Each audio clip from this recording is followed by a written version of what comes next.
Hello friends, welcome to easy notes for your online study channel. आप सबके अपने YouTube channel पे आप सभी का बहुत बहुत स्वागत है।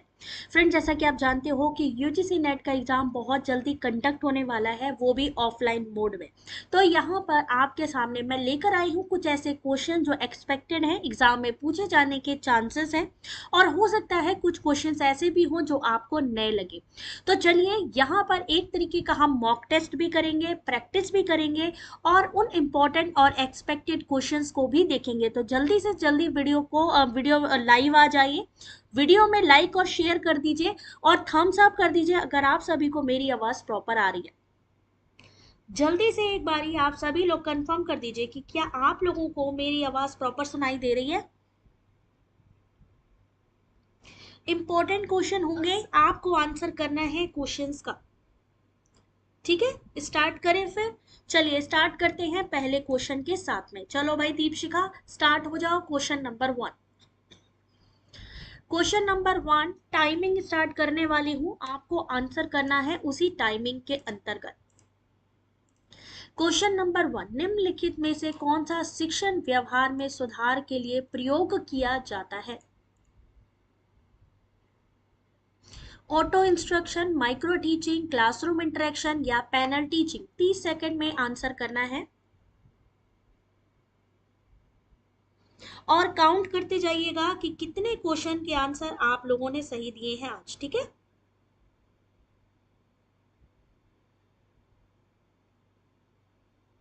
चलिए भाई 30 सेकंड हो गए हैं आपके सामने। देते हैं इस क्वेश्चन का सही आंसर। क्वेश्चन नंबर वन सही आंसर है option number B, micro teaching. Micro teaching से क्वेश्चन आता है, माइक्रो टीचिंग कहाँ पे इस्तेमाल होती है, या माइक्रो टीचिंग एक होती है माइक्रो, एक होती है मैक्रो। माइक्रो होती है, एक होती है मैक्रो। मैक्रो क्या होती है, जब मान लीजिए कोई नया टीचर, कोई नोविस टीचर, कोई नया टीचर जो है पढ़ाने के लिए स्टार्ट करने वाला होता है, तो उसके अनुभव को बढ़ाने के लिए उसको क्या किया जाता है, प्रशिक्षण दिया जाता है, जो माइक्रो टीचिंग कहलाता है। याद रखिए किसके लिए होता है ये, टीचिंग बिहेवियर में इम्प्रूवमेंट के लिए होता है। और जब बहुत सारे बच्चों को एक साथ पढ़ाया जाता है या बहुत सारे लोगों के साथ मिलकर टीचिंग करवाई जाती है, तो उसे क्या कहते हैं, मैक्रो कहते हैं। सूक्ष्म प्रशिक्षण एक उपचारात्मक प्रक्रिया या योजना है। उत्तम प्रशिक्षण देने के लिए शिक्षण क्रियाओं का वस्तुनिष्ठ प्रेक्षण आवश्यक है। शिक्षक में सुधार लाने के लिए इसका प्रयोग किया जाता है। Question number two, time start हो रहा है अब।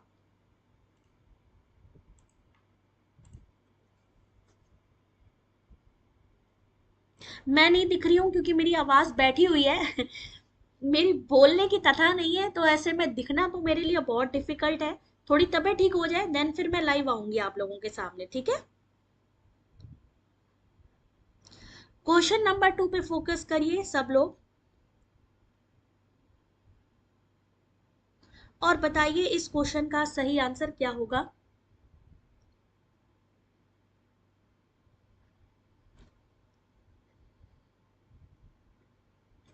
वस्तुनिष्ठ यानी ऑब्जेक्टिव टेस्ट में कौन सी ऐसी विशेषता है जो इंपॉर्टेंट होती है? तो सही आंसर है D, reliability and validity both.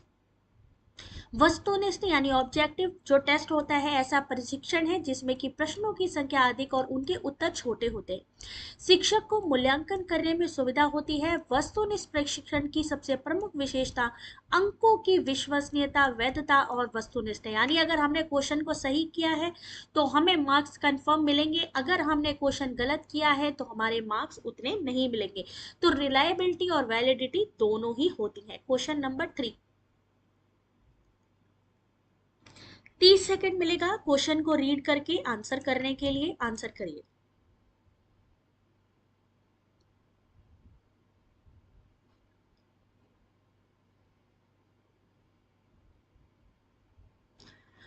सांख्यिकी में व्यक्ति की आयु एक उदाहरण है किस चीज का?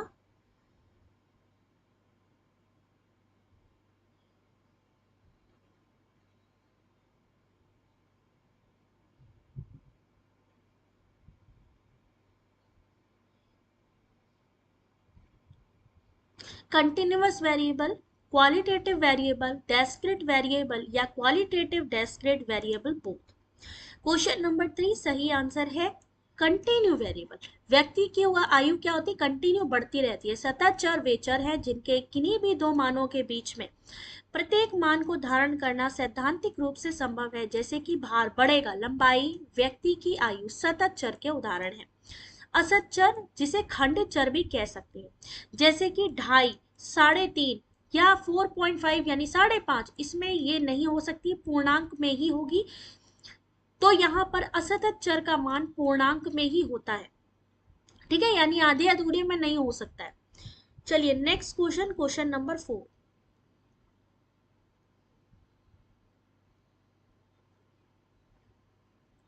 भाई कितनी उम्र है आपकी? आप कह सकते हो भाई 2.5 साल हमारी उम्र है, 3.5 साल है, 4 साल है, तो वो किसके अंतर्गत आएगा? आपके सतत चर में आएगा। लेकिन जब आप 2.5 या 4.5 इस तरीके की चीजों को ना बता के एक अप्रोक्स जो है बताते हो पूर्णांक में, उसे हम क्या कहेंगे? चलिए क्वेश्चन नंबर 4 आपके सामने।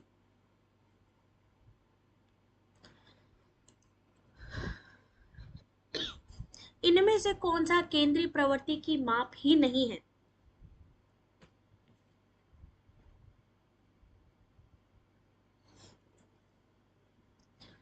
क्वेश्चन नंबर 4 सही आंसर है ऑप्शन नंबर डी, रेंज। किसी वितरण, डिस्ट्रीब्यूशन, प्रतिदर्श, सैंपल अथवा समूह की केंद्रीय प्रवृत्ति का मापन 3 मापों द्वारा किया जाता है, मीन, मीडियन और मोड। जबकि विस्तार, जिसे कि हम रेंज कहते हैं, केंद्रीय प्रवृत्ति की माप नहीं है। सही answer option number D. Question number 5।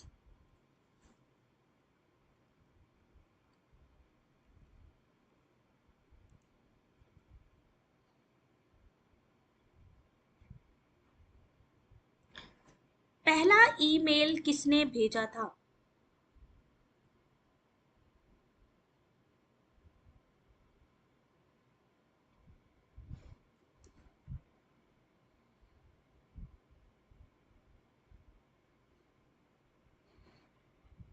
30 second मिलेंगे सिर्फ आपको इस क्वेश्चन के आंसर करने के लिए।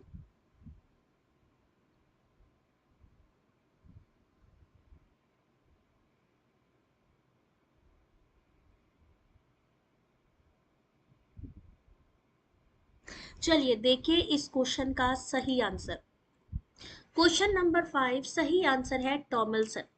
पहला ईमेल इंजीनियर रेमंड सैमुअल टॉमिल्सन ने 1971 में भेजा था। टिम बर्नर ली ने वर्ल्ड वाइड वेब का आविष्कार किया था। ठीक है। क्वेश्चन नंबर 6, जैसे पूछा जा सकता है वर्ल्ड वाइड वेब का किसने आविष्कार किया? क्वेश्चन नंबर 6 आपके सामने, आंसर करिए। आज आपको मैं बता दूं, कम से कम आप 60+ क्वेश्चन सॉल्व करेंगे आज। सबसे ज्यादा क्वेश्चन एक साथ करवाए जाएंगे आपको। तो वीडियो को लास्ट तक कंटिन्यू देखिएगा और ये पीडीएफ को कलेक्ट कीजिएगा। रोहित क्वेश्चन नंबर 6 बेटा आपके सामने। Junk email is also called which one of the following?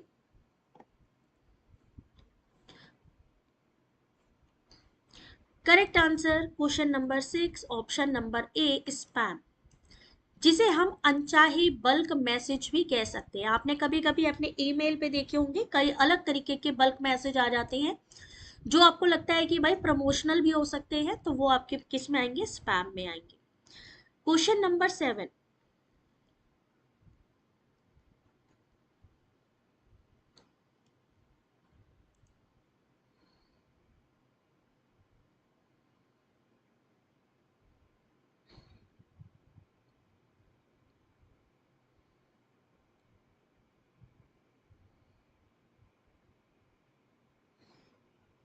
Computer hard disk का आविष्कार किसने किया था?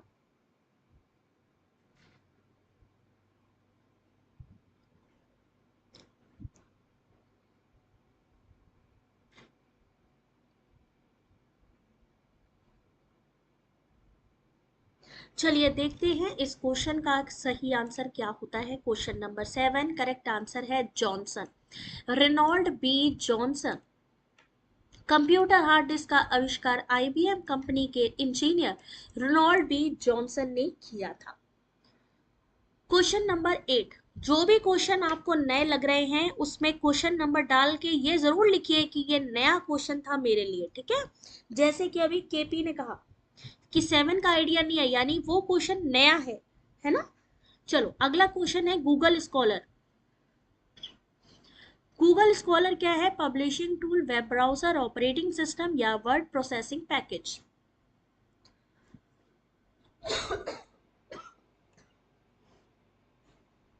क्वेश्चन को पढ़िए और आंसर करिए।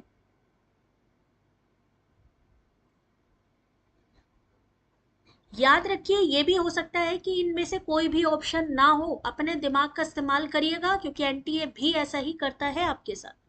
कोई भी ऑप्शन यहाँ नहीं है आपका।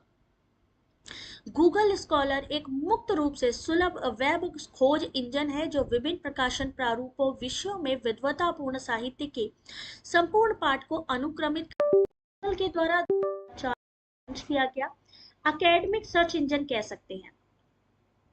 इसे हम एकेडमिक सर्च इंजन कह सकते हैं क्योंकि एकेडमिक पत्रिकाओं और आलेखों को खोजता है। कौन? Google scholar. क्वेश्चन नंबर 9,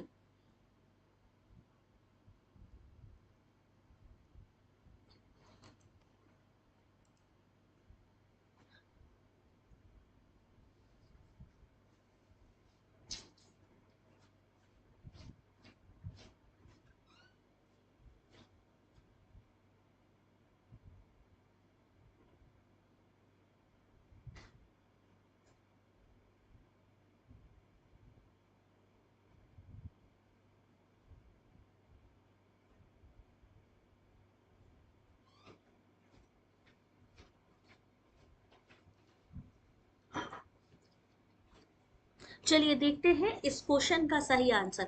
भारतीय कृषि क्षेत्र में मुख्यतः किस प्रकार की बेरोजगारी पाई जाती है? कहाँ पे? एग्रीकल्चर में। तो सही आंसर है प्रच्छन्न बेरोजगारी। अब क्या क्या होता है ये? भारत में सर्वाधिक संरचनात्मक बेरोजगारी पाई जाती है, लेकिन सबसे ज्यादा पाई जाती है भारत में संरचनात्मक, लेकिन कृषि क्षेत्र में प्रच्छन्न बेरोजगारी पाई जाती है। खुली बेरोजगारी वो स्थिति होती है जिसमें श्रमिक काम करने के लिए उत्सुक है, उसमें अपने काम से संबंधित योग्यता दक्षता भी है, फिर भी उसे काम नहीं मिलता। संरचनात्मक बेरोजगारी जो भारत में सबसे ज्यादा है, अर्थव्यवस्था में होने वाले संरचनात्मक बदलाव के कारण होती है। अनैच्छिक बेरोजगारी का भी एक प्रकार है जो औद्योगिक क्षेत्रों में देखने को मिलता है। प्रच्छन्न बेरोजगारी, इसे छिपी हुई बेरोजगारी कहते हैं। इसमें श्रमिक बाहर से तो काम पर लगे प्रतीत होते हैं किंतु वास्तव में उन श्रमिकों की उस कार्य में आवश्यकता ही नहीं होती। कृषि क्षेत्र में यही पाई जाती है। चक्रीय बेरोजगारी, मांग में कमी, निष्क्रिय उत्पादन क्षमता के कारण मांग में वृद्धि के साथ समाप्त हो जाए, उसे चक्रीय बेरोजगारी कहते हैं। ठीक है। अगला क्वेश्चन, क्वेश्चन नंबर 10। इसी तरीके बुक्स भी पूछी जा सकती हैं आपसे, अलग अलग बुक्स और उनके राइटर।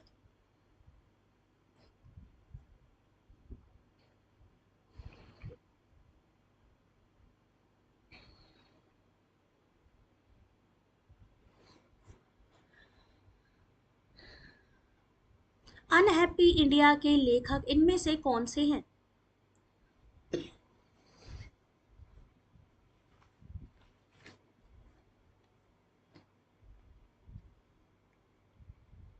चलिए क्वेश्चन नंबर 10 देखते हैं। इस क्वेश्चन का सही answer option number D, Lala Lajpat Rai. Punjab Kesari, शेरे पंजाब जैसी उपाधियों से विभूषित लाला लाजपत राय ने पंजाबी वंदे मातरम और अंग्रेजी साप्ताहिक पत्रिका दी पीपल पत्रिका भी संपादन किया। अनहैप्पी इंडिया इनकी प्रसिद्ध रचना मानी जाती है। ठीक है। क्वेश्चन नंबर 11,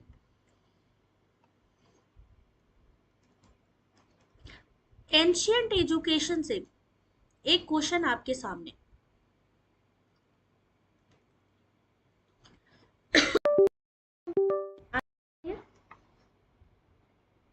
निम्नलिखित को उनके काल क्रमानुसार व्यवस्थित कीजिए, नीचे दिए गए कूट से सही उत्तर का चयन कीजिए।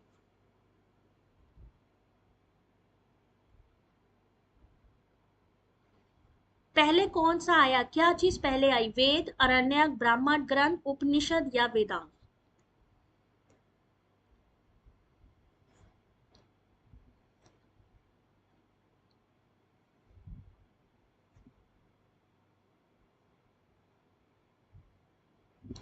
चलिए देखते हैं इस क्वेश्चन का सही आंसर। क्वेश्चन नंबर 11 सही आंसर है option number B. Option number B इस क्वेश्चन का सही आंसर है। सबसे पहले क्या आया, सबसे पहले आए वेद, वेदों के बारे में बाद आया ब्राह्मण ग्रंथ, उसके बाद आया अरण्यक, अरण्यक के बाद उपनिषद और सबसे लास्ट में आए वेदांत। कालक्रम की दृष्टि से प्रश्न ग्रंथों का क्रम है वेद, ब्राह्मण ग्रंथ, अरण्यक, उपनिषद और वेदांत। पूछा जा सकता है ऋग्वेद में कितने मंडल है, कितने श्लोक है, ये पूरा आप पढ़ लीजिएगा क्योंकि ये आपके एंशिएंट एजुकेशन से आते हैं क्वेश्चन। उपनिषद कितने हैं, वेदांत किसको कहा गया, या वेदांत के कितने अंग हैं, 6 अंग हैं वेदांत, वेदों के अंग शिक्षा, कल्प, व्याकरण, निरुक्त, छंद और ज्योतिष। ये जो एक्सप्लेनेशन है ना, यहां से 100% आपका क्वेश्चन आ सकता है। यहां पे जैसे पूछा जा सकता है आरण्यक क्या है, सामवेद में किसके बारे में बात करी गई है, संगीत का स्रोत माना गया, किसमें रोग निवारण, जादू टोने का वर्णन है, राजभक्ति, विवाह, अथर्ववेद। ठीक है ना। चलिए अगला क्वेश्चन, क्वेश्चन नंबर 12।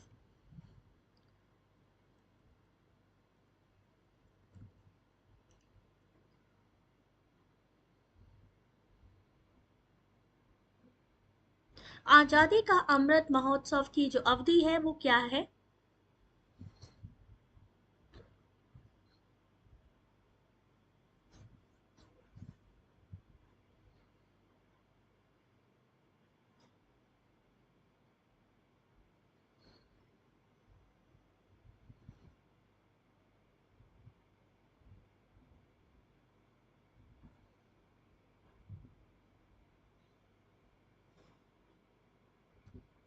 चलिए देखते हैं इस क्वेश्चन का सही आंसर। क्वेश्चन नंबर 12 सही आंसर ऑप्शन नंबर बी।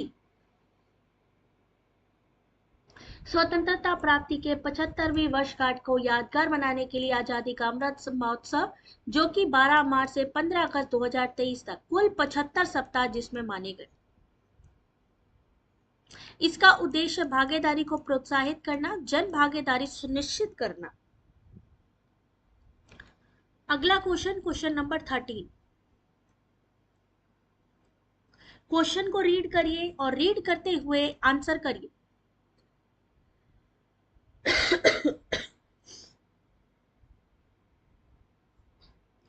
इनमें से कौन सा शिक्षण का स्तर ही नहीं है,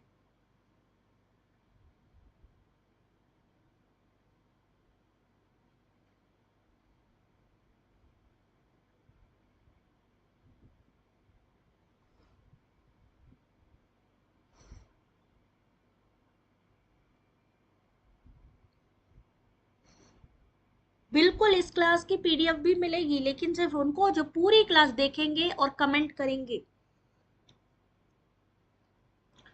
चलिए question number 13 option number B, listening level ये नहीं है, श्रवण स्तर नहीं है।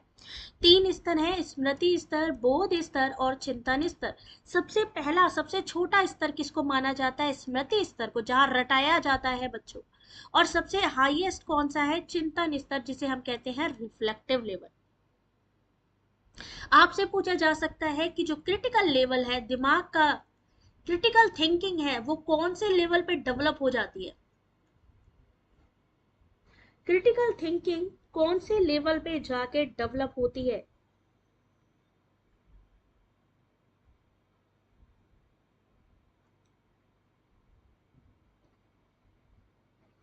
रिफ्लेक्टिव, वेरी गुड, क्योंकि ये सबसे बड़ा लेवल है।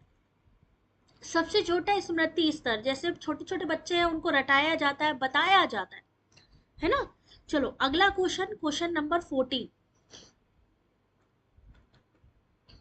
टाइम स्टार्ट कर रही हूं, क्वेश्चन को पढ़िए और आंसर करिए।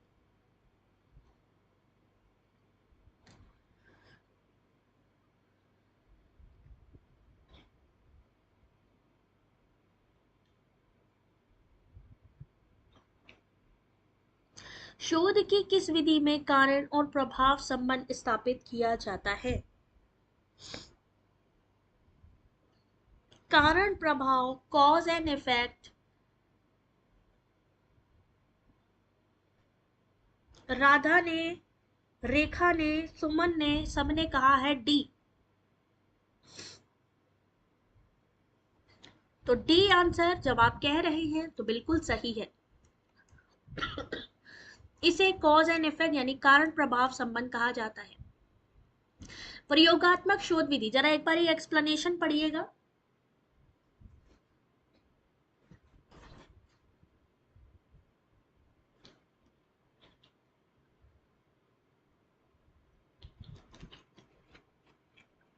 प्रयोगात्मक शोध विधि किसके नियम पर आधारित होती है?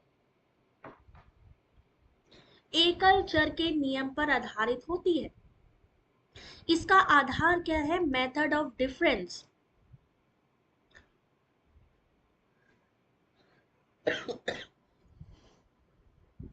अच्छा, इसमें आपने कहा कॉज एंड इफेक्ट, ठीक है, कॉज एंड इफेक्ट। तो कॉज किस में हम करते हैं और इफेक्ट किस में देखते हैं, जल्दी से बताइए। इंडिपेंडेंट में, डिपेंडेंट में, किस में कॉज एंड इफेक्ट देखते हैं हम?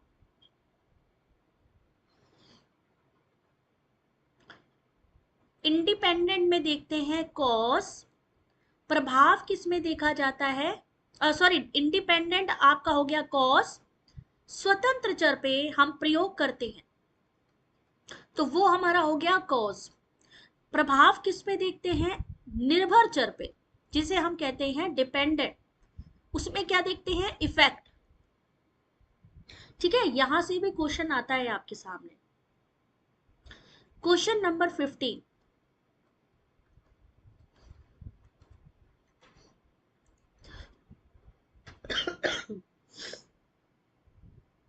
क्वेश्चन को पढ़िए क्योंकि मेरा गला थोड़ा खराब है, तो इतना थोड़ा सा हेल्प करिएगा कि क्वेश्चन को पढ़िए और आंसर करिए।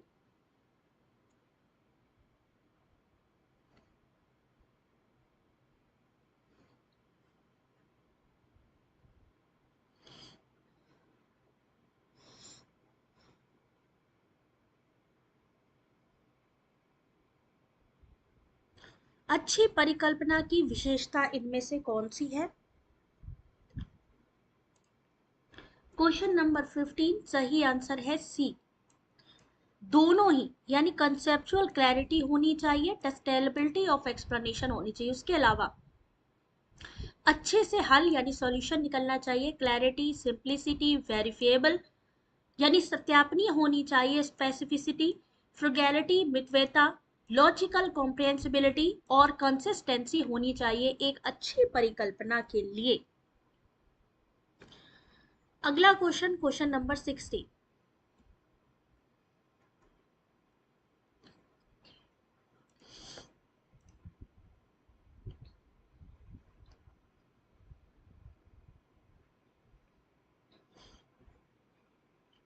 जेपीईजी फाइल में क्या होता है? कभी कभी इसका फुल फॉर्म भी पूछा जाता है।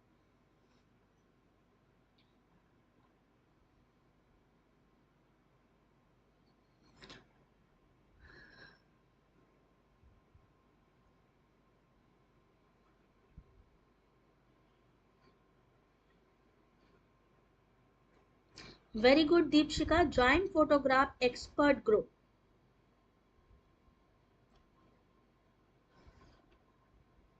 क्या आता है इसके अंतर्गत? Option number D, joint photographic expert group, graphic के लिए। क्वेश्चन नंबर 17, आंसर करिए।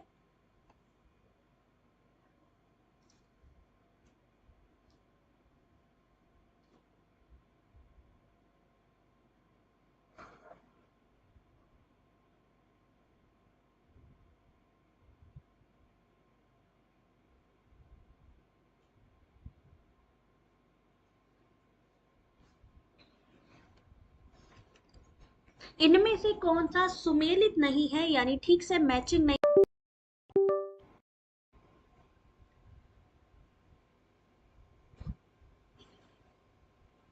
चलिए देखिए इस क्वेश्चन नंबर 17 का सही आंसर। यहां पर सही आंसर क्या होगा,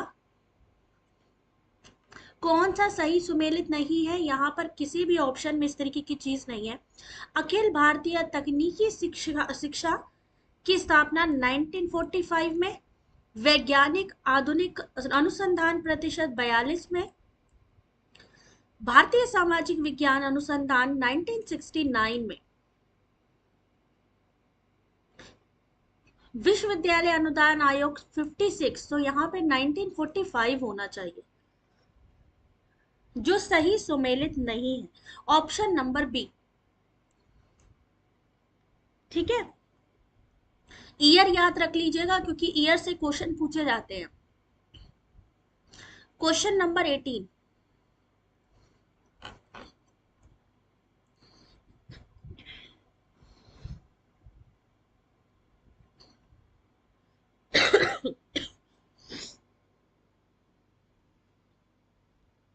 इनमें से कौन सा सर्च इंजन ही नहीं है। ऐसे क्वेश्चन के लिए तो सिर्फ 10 सेकंड मिलने चाहिए।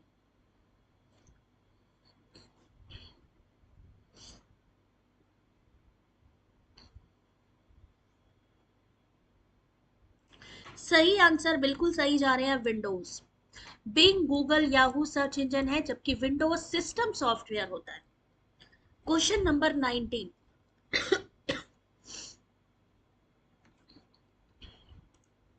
इनमें से कौन डेक्कन एजुकेशन सोसाइटी के संस्थापक थे।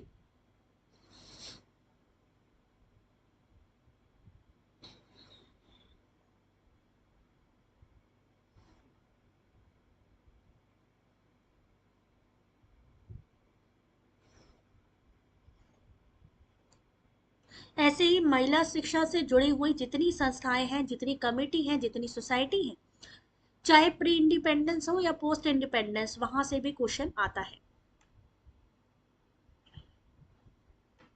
चलिए क्वेश्चन नंबर 19, सही आंसर ऑप्शन नंबर बी, बाल गंगाधर तिलक। 1880 में बीजी तिलक विष्णु शास्त्री आगरकर ने न्यू इंग्लिश स्कूल की स्थापना पुणे में की, जो बाद में 1884 में डेक्कन एजुकेशनल सोसाइटी के नाम से जाना गया। क्वेश्चन नंबर 20,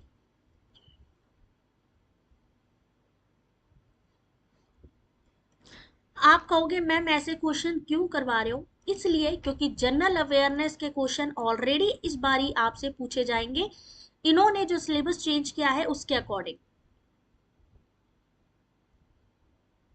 और यहाँ पे आपका पॉलिटिक्स से जुड़े हुए क्वेश्चंस भी आपको देखने को मिल सकते हैं, आर्टिकल से जुड़े हुए क्वेश्चन दिख सकते हैं। कोई विधेयक धन विधेयक है या नहीं, अंतिम तौर पर विनिश्चित करने के लिए कौन सक्षम होता है।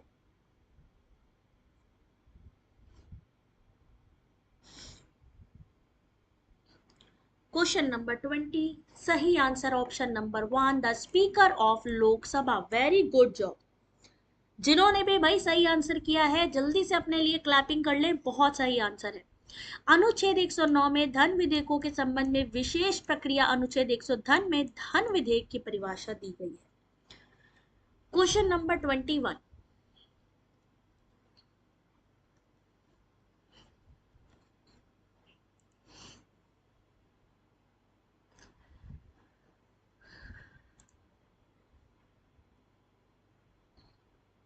भारत कब अंतरराष्ट्रीय मुद्रा कोष का सदस्य बना।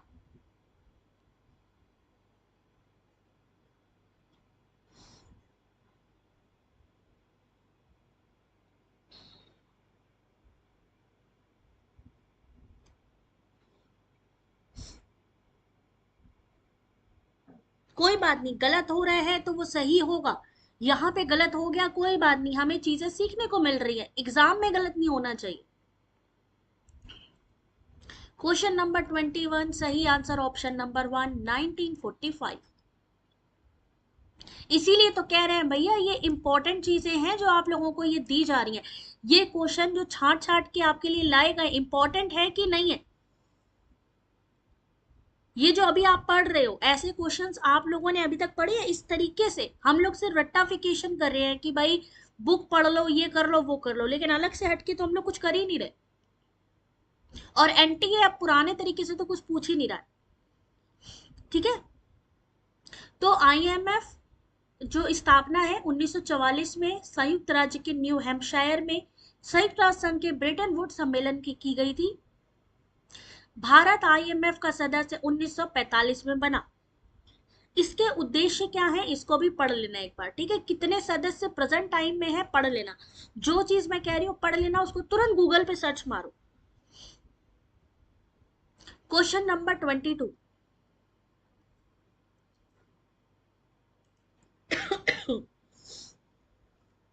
हम लोग जो रट्टाफिकेशन करते हैं ना, एनटीए समझ चुका है, वो जानता है कि बच्चे बस उतना ही पढ़ेंगे, तो अब वो उनसे पूछता ही नहीं है।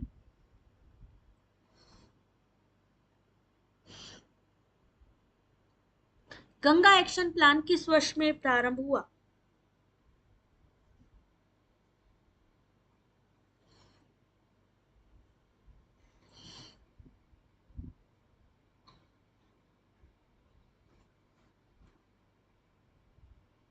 देखते हैं 22 का सही आंसर ऑप्शन नंबर बी 1986। मान लीजिए एक तरफ उन्होंने पूछा गंगा एक्शन प्लान, दूसरी तरफ पूछा राष्ट्रीय गंगा नदी बेसिन प्राधिकरण, या उन्होंने पूछा नमामि गंगे कब योजना शुरू की गई, या राष्ट्रीय गंगा परिषद, तो ईयर सबके पता होने चाहिए। यानी आप एक क्वेश्चन नहीं सॉल्व करे हैं, उसके साथ साथ न जाने कितने क्वेश्चंस आप और भी सॉल्व कर रहे हैं। गंगा एक्शन प्लान पहली नदी कार्य योजना 1986 में पर्यावरण और वन मंत्रालय द्वारा लाई गई थी। कौन से मंत्रालय द्वारा लाई गई? इसका उद्देश्य क्या था? राष्ट्रीय गंगा नदी बेसिन प्राधिकरण कब लाया गया? 2009 में पर्यावरण संरक्षण अधिनियम 1986 की धारा 3 के तहत। कौन सी धारा है? गंगा को राष्ट्रीय नदी कौन से उसमें बोला गया, कब दर्जा मिला? नमामि गंगे 2014, राष्ट्रीय गंगा परिषद 2016। अब याद करना आपके ऊपर है, गाइडेंस पूरी है आपको इस समय। इतने अच्छे क्वेश्चंस हैं, पढ़ लो बस, आंसर करिए। जय माता दी दीपिका, आंसर करो बेटा फटाफट क्वेश्चन का।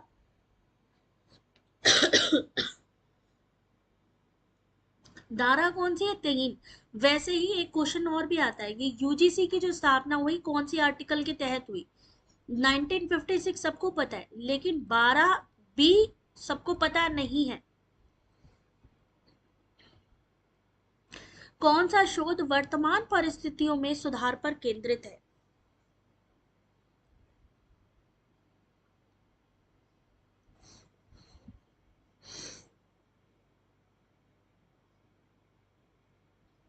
सही आंसर है question number 23 option number C, action research. Present situation की प्रॉब्लम के लिए इमीडिएट सॉल्यूशन प्रोवाइड करता है। मौलिक सिद्धांत जो थ्योरी पे बेस्ड है, नवीन तथ्यों को खोजता है। प्रयोगिक, जैसा कि आपको पता है कि प्रयोगिक में इस्तेमाल होता है आगे के फ्यूचर को ध्यान में रखते हुए क्वेश्चन का आंसर, ठीक है ना। पढ़ लेना इसको। 24 क्वेश्चन नंबर। सत श्री अकाल बेटा मनु, आंसर करते चलो, बहुत सारे क्वेश्चन है और इसको अच्छे से सॉल्व करने की कोशिश करो, जिससे कि एग्जाम में आप लोगों को बहुत हेल्प मिलेगी। जांच पड़ताल की प्रक्रिया से एकत्रित किए गए मूल आंकड़े को क्या कहते हैं?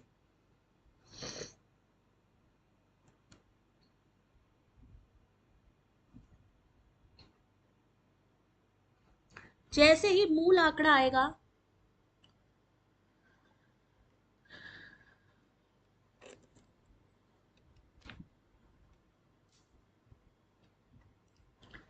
Question number 24 option number B, primary data.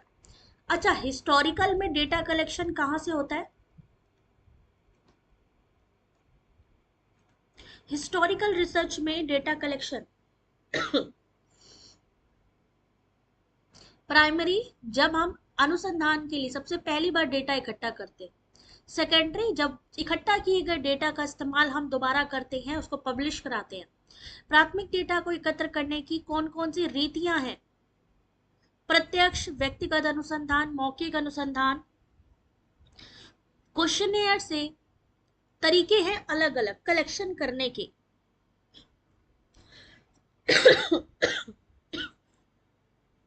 Historical research में किसका यूज होगा? सेकेंडरी डेटा का। जैसे डायरी हो गई किसी चीज की, बिब्लियोग्राफी हो गई किसी चीज की। और कहां से कलेक्शन होता है हिस्टोरिकल रिसर्च? 25 question number.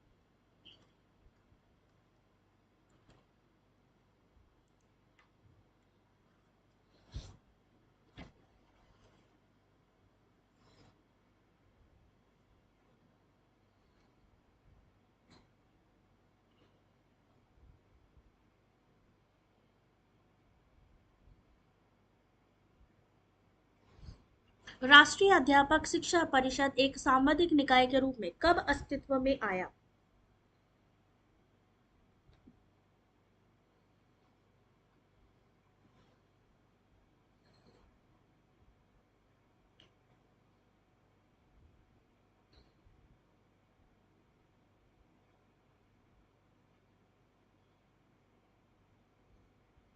चलिए देखते हैं इस क्वेश्चन का जो सही आंसर होगा वो क्या होगा।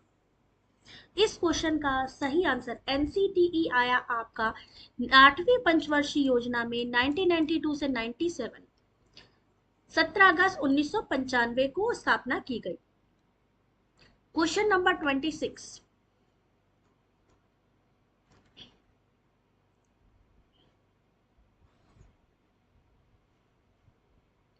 विचारों और कथनों का उत्कृष्ट का संगठन करते हुए लिखने के कौशल एक किस तरीके का उदाहरण है?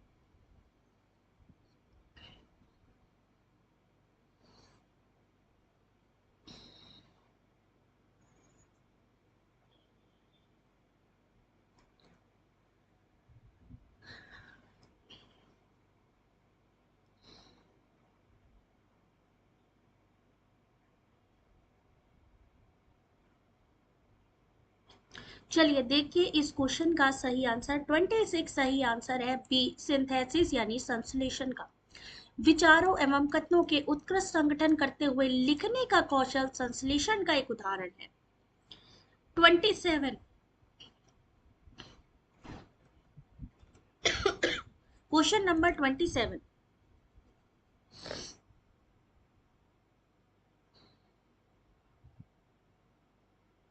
एफटीपी क्या है?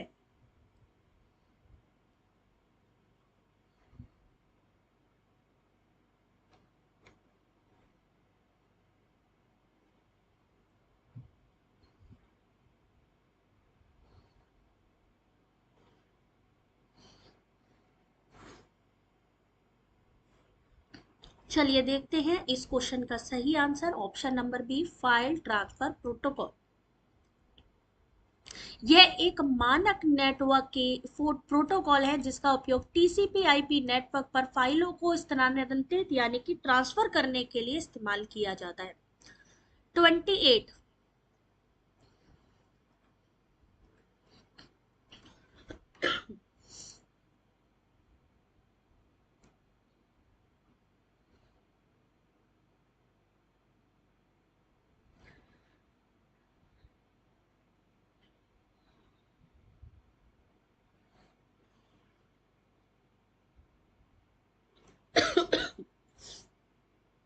बैंडविड्थ क्या है?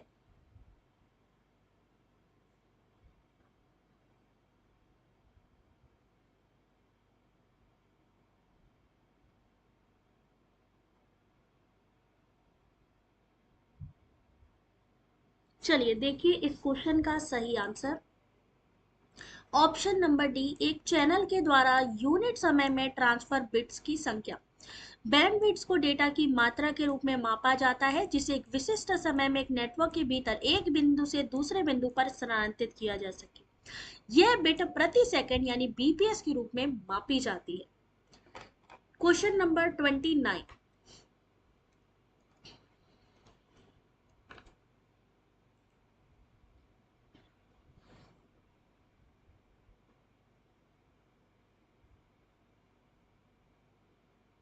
सबका एग्जाम 18 जून को हो जाएगा।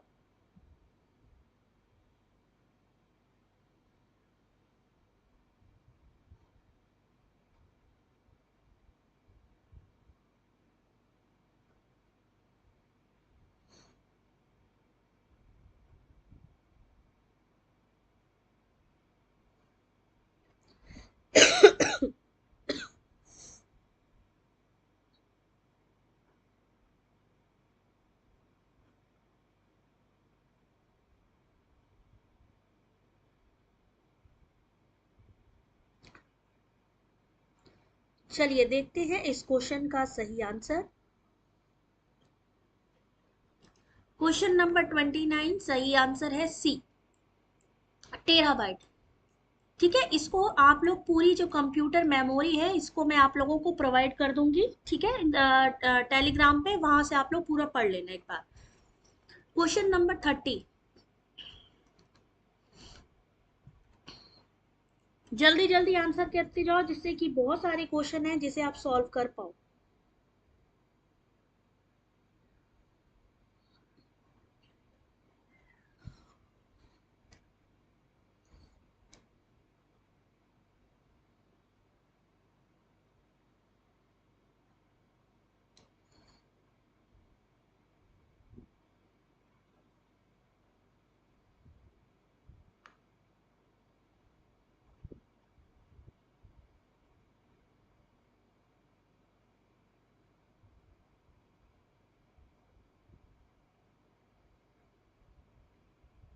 चलिए इस क्वेश्चन का सही आंसर, क्वेश्चन नंबर 30 सही आंसर ऑप्शन नंबर 1, फर्स्ट अर्थ समिट।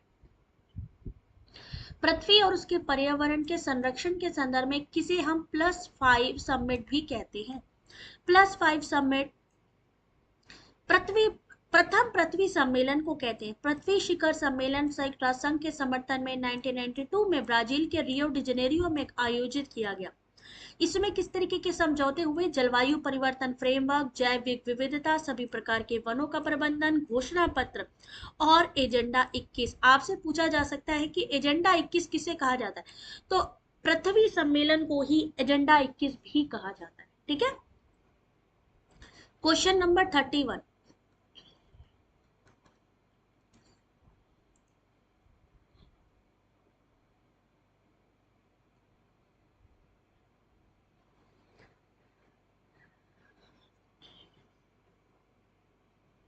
नेक का फुल फॉर्म क्या है?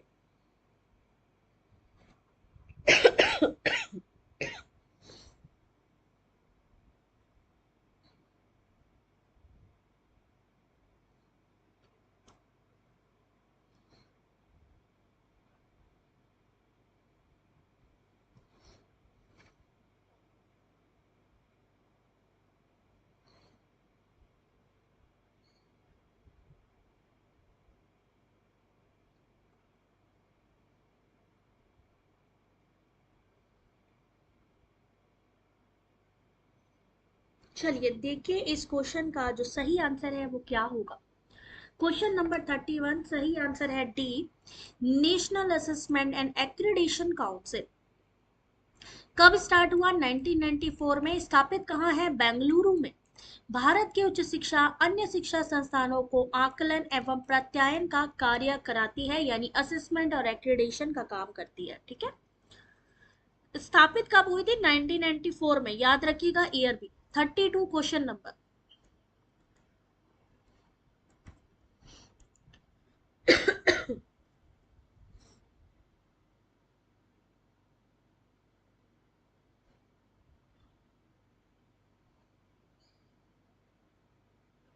भाई गला खराब है, गला खराब में पढ़ाई हो रही है तो जरा भाई मोटिवेशन के लिए वीडियो को लाइक शेयर कर देना।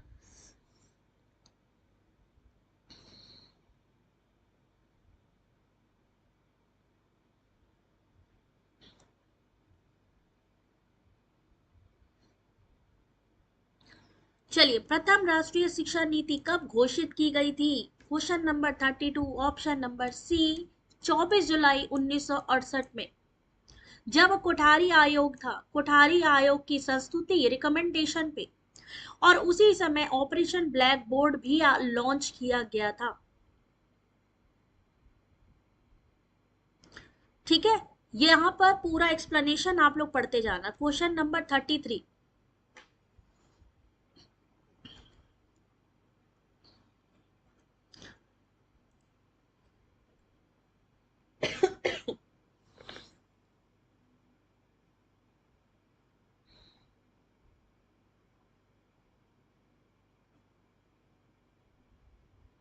विश्वविद्यालय अनुदान आयोग का एक ऐसा गत्यात्मक पोर्टल जिसका लक्ष्य विद्यालय परिसरों में महिलाओं का सशक्तिकरण करना है।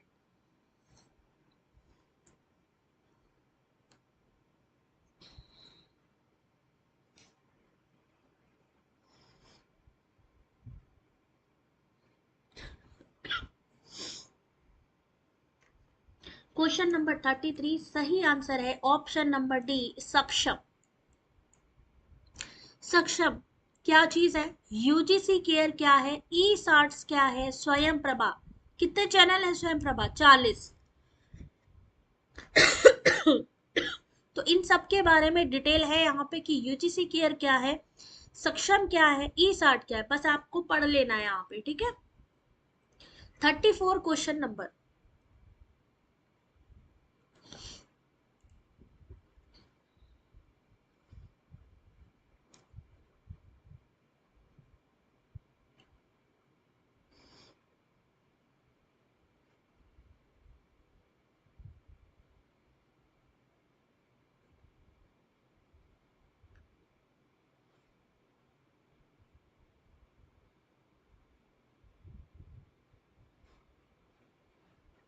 चलिए देखिए 34 का जो सही आंसर है वो क्या होगा। Option number B. इनमें से कौन सा संगणक के सॉफ्टवेयर सिस्टम का उदाहरण है? सिस्टम सॉफ्टवेयर सिस्टम का। तो सिस्टम सॉफ्टवेयर कंप्यूटर प्रोग्राम का ऐसा समूह जो कंप्यूटर हार्डवेयर को नियंत्रित करता है और अन्य एप्लीकेशन सॉफ्टवेयर के क्रियान्वयन इंटरेक्शन में मदद करता है। तो सिस्टम सॉफ्टवेयर में आता है विंडोज 98 एक्सपी, विंडोज विस्टा और विंडोज 10। 35 question number. ये question most of the time exam में पूछा जा चुका है, आंसर करिए।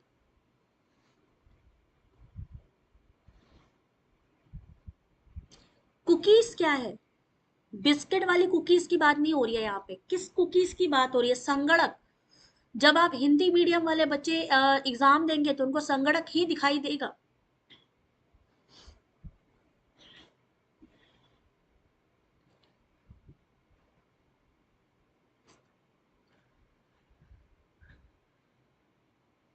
कभी कभी आपने देखा होगा, आप मान लीजिए किसी अमेजोन साइट पे कहीं शॉपिंग कर रहे हैं और वहां पे आपसे पूछा जाता है कि क्या आप कोई कुकीज शेयर करना चाहते हैं। कुकीज यानी कि आपके ब्राउजर की हिस्ट्री, यानी आपका इंटरेस्ट पता चल जाता है और बार बार आपके, चाहे वो फिर आप यूट्यूब खोल लो, चाहे फिर आप अपना फेसबुक खोल लो, वही चीज आपको बार बार दिखने लगती है। किस लिए? क्योंकि आपकी ब्राउजर हिस्ट्री को कवर किया जाता है, किसमें? कुकीज में।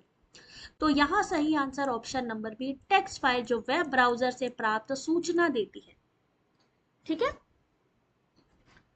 Question number 36।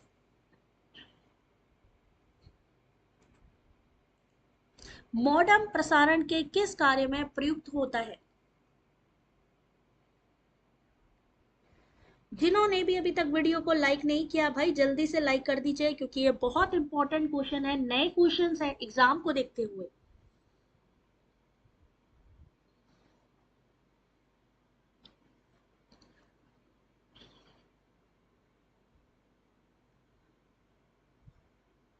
सही आंसर इस क्वेश्चन का 36 का सही आंसर ए एंड बी दोनों ही। मॉडेम डिजिटल अनुवादक के रूप में भूमिका निभाता है, केबल फाइबर टेलीफोन लाइन से सभी सूचना संकेतों को प्राप्त करने में मदद करता है और इसे आपके पीसी के लिए सुलभ रूप से परिवर्तित करता है। मॉडेम का इस्तेमाल समकालिक असमकालिक दोनों प्रकार के डेटा ट्रांसफर में होता है, दोनों ही तरीकों में। 37 क्वेश्चन नंबर।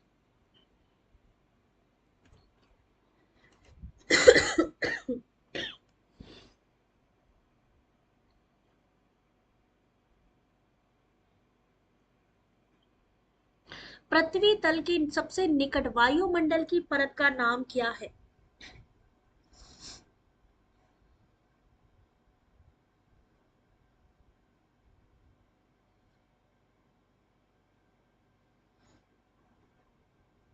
चलिए देखते हैं इस क्वेश्चन का सही answer. Option number C, troposphere.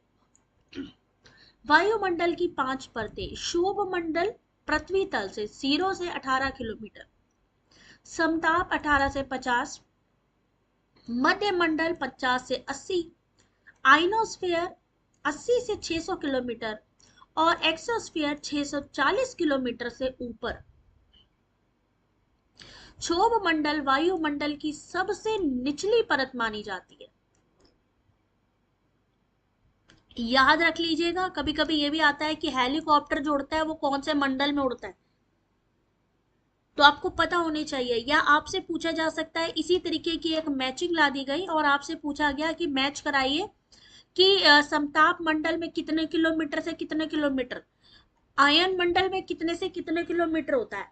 तो ये याद करना है, इसको इंपॉर्टेंट मान के रखिएगा, ये जो पीडीएफ है। 38 क्वेश्चन नंबर।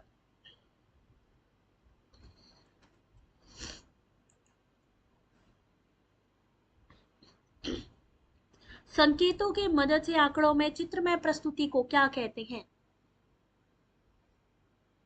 ये जो जितनी डिटेल आप पढ़ रहे हो ना इस पूरी पीडीएफ में आज की में, समझ लो आपका आधा पेपर तो यहीं से निकल जाएगा।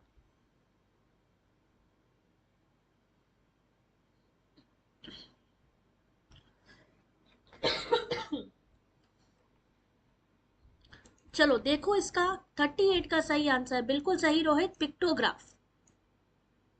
बार ग्राफ यानी दंड आरेख, इसे स्तंभ रेखा चित्र कहते हैं। चित्र आरेख आरेख चार्ट होता है जिसमें आंकड़ों को प्रदर्शित करने के लिए चिन्हों का प्रयोग किया जाता है, और यहाँ चिन्हों की मदद की ही बात करी गई है। पाई चार्ट, वृत्त आरेख, कोणीय आरेख या चक्रारेख के नाम से भी जाना जाता है, जो कि 360 डिग्री का कोण बनाता है। लीनियर प्रेजेंटेशन, रेखीय चित्रण, जिसमें आंकड़ों के एक गुण को प्रदर्शित किया जाता है। ये आपके डीआई के क्वेश्चन में पूछा जाता है। 39 क्वेश्चन नंबर।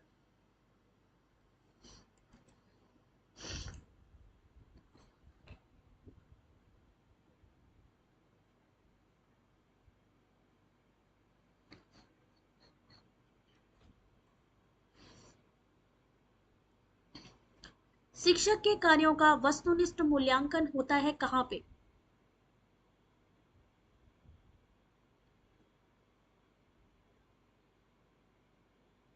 इसकी पीडीएफ आपको हमारी वेबसाइट पर मिलेगी। वेबसाइट का लिंक हमारी इसी वीडियो के डिस्क्रिप्शन पे मिल जाएगा। नया क्वेश्चन है जुल्फी। शिक्षक के कार्यों का वस्तुनिष्ठ मूल्यांकन होता है एएनसी दोनों में।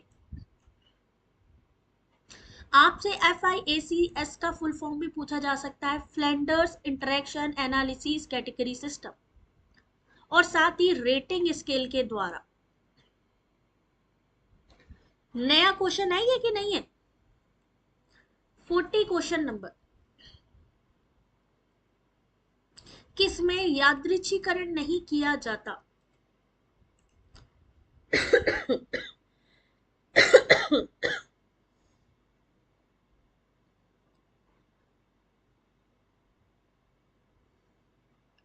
रेंडमाइजेशन किसमें नहीं होता?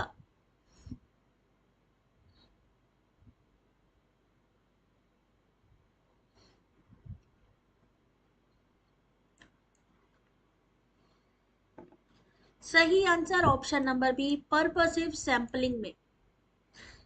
यादृच्छिक विधियां रेंडमाइजेशन की विधियां हैं रैंडम, सिस्टमैटिक, स्ट्रेटिफाइड, क्लस्टर और मल्टी स्टेज।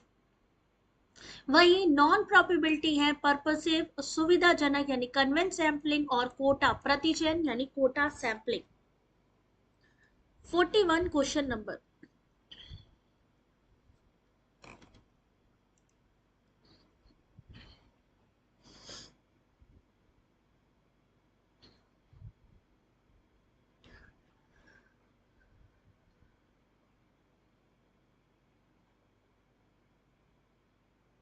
इनमें से कौन सी आउटपुट डिवाइस नहीं है?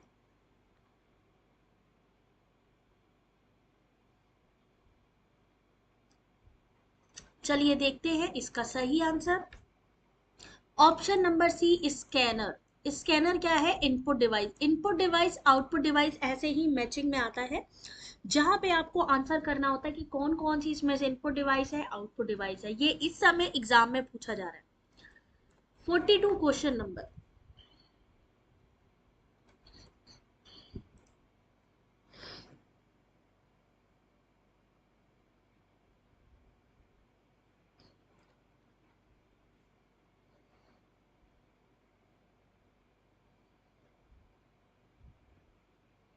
इनमें से कौन सा एक साक्षात्कार का प्रकार नहीं है?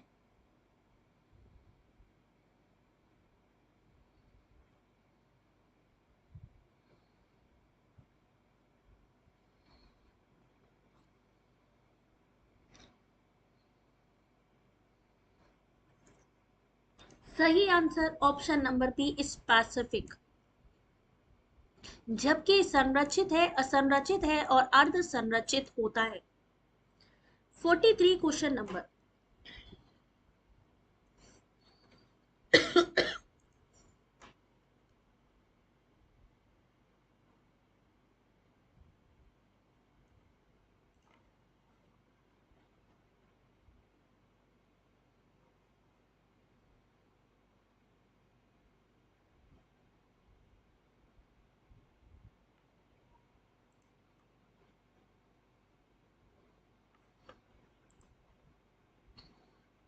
चलिए इस क्वेश्चन का सही आंसर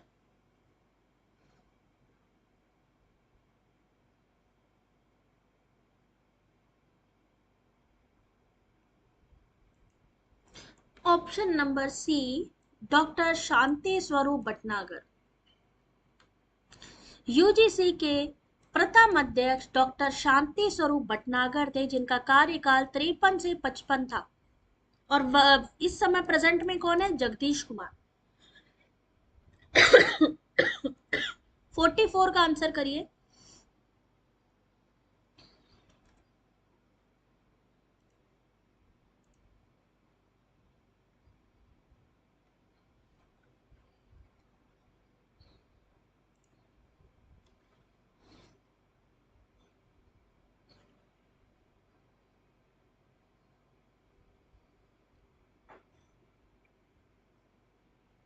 बस 3-4 क्वेश्चन रह गए, बस 3-4 क्वेश्चन रह गए, जल्दी कर लो। ठीक है, बस 3-4, जल्दी जल्दी चलो देख लो चाहो तो। इसका सही आंसर ऑप्शन नंबर डी, यानी सबसे पहले अनुसंधान क्षेत्र का चयन करना, अनुसंधान समस्या का पता लगाना, प्रारूप, प्रदत्त संकलन, प्रदत्त विश्लेषण, अनुसंधान परिणाम और अनुसंधान व्याख्या। 45 क्वेश्चन नंबर, बस जल्दी से कंप्लीट कर रहे हैं।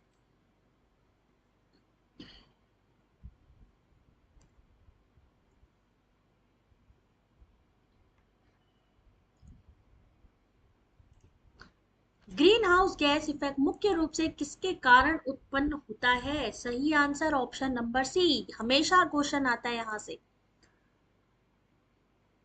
कौन कौन सी ग्रीन हाउस इफेक्ट गैसेस है? मीथेन, हेलो कार्बन, जलवाष्प, नाइट्रस ऑक्साइड, सतही ओजोन और कार्बन डाइऑक्साइड।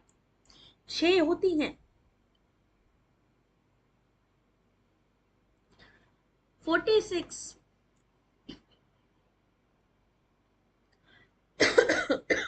21 ए में क्या है? अनुसंधान के संविधान के अनुच्छेद 21 ए में क्या चीज है?